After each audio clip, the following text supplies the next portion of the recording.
প্রান্তরে সকলকে স্বাগত। আজ একটি নতুন বিষয় ধ্বনি তত্ত্ব নিয়ে আলোচনা হবে। প্রশ্ন উত্তর চলবে, সকলে অংশগ্রহণ করবে। প্রশ্নগুলো শোনার পরে, দেখার পরে উত্তরগুলো মনে মনে করার চেষ্টা করবে। আমি অবশ্য করে দেবো উত্তরগুলো। তো কথা না বাড়িয়ে আমরা প্রথম প্রশ্নে চলে যাই। প্রথম প্রশ্ন, একটি তরল ধ্বনি হলো। তরল ধ্বনির উদাহরণ ত, র, প নাকি ল? সঠিক উত্তর ল। একটি তরল ধ্বনির উদাহরণ হলো ল। দ্বিতীয় প্রশ্ন, রঢ ধ্বনিটির উচ্চারণ প্রকার হলো উষ্ণ ধ্বনি, তাড়িত মহাপ্রাণ ধ্বনি, ঘোষ অল্পপ্রাণ ধ্বনি, অঘোষ অল্পপ্রাণ ধ্বনি। খুব মন দিয়ে প্রশ্ন পড়তে হবে। রঢ একটি তাড়িত মহাপ্রাণ ধ্বনি, আর ডটা হচ্ছে তাড়িত অল্পপ্রাণ। এটা তোমাদেরকে মনে রাখতে হবে। তারপরের প্রশ্ন, ভাষাবিজ্ঞানে ধ্বনি কথার অর্থ হলো। ভাষাবিজ্ঞানে ধ্বনি কথার অর্থ বাগধ্বনি, বিভাজ্য ধ্বনি, অবিভাজ্য ধ্বনি না খণ্ডধ্বনি? ভাষাবিজ্ঞান অবশ্যই বাগধ্বনি নিয়ে আলোচনা করে। সঠিক উত্তর বাগধ্বনি। ভাষাবিজ্ঞানে ধ্বনির অর্থ হলো বাগধ্বনি। পরের প্রশ্ন, ধ্বনি হলো ভাষার কি? লিখিত রূপ, ইঙ্গিত রূপ, উচ্চারিত রূপ না অস্পষ্ট রূপ? ধ্বনি হলো অবশ্যই ভাষার উচ্চারিত রূপ।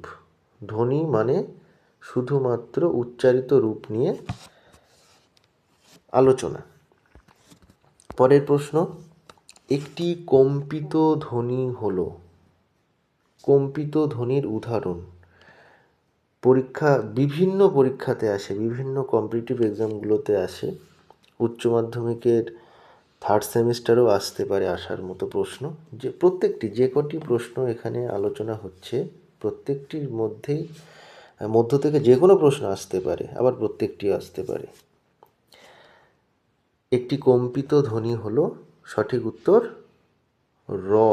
র ধ্বনিটি উচ্চারণ হওয়ার সময় কম্পনের সৃষ্টি হয় জিভে, তাই এটি একটি কম্পিত ধ্বনি। তারপরের প্রশ্ন, একটি পার্শ্বিক ধ্বনির উদাহরণ। একটি পার্শ্বিক ধ্বনি প, দুটো প আছে, মূর্ধন্য ষ, আসলে এটি সঠিক উত্তর হবে ল। ল ধ্বনিটি এক যেমন তরল ধ্বনি, আর এক নাম পার্শ্বিক ধ্বনি। কারণ এই ল ধ্বনিটি উচ্চারণকালে জিভের দুই পাশ দিয়ে বায়ু প্রবাহিত হয়। যেমন তরল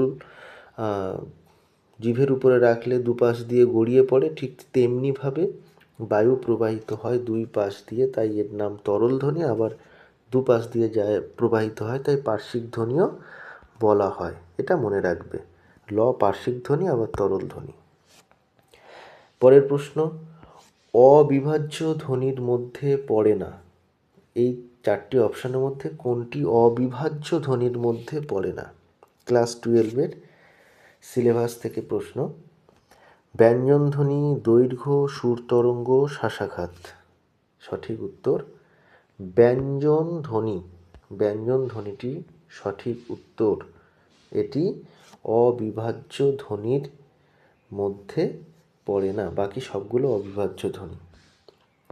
পরের প্রশ্ন, বাংলা ভাষায় মৌলিক স্বরধ্বনির সংখ্যা কটি? এটি সবাই ভুল করে। মৌলিক স্বরধ্বনি কিন্তু বাংলা ভাষাতে কটি?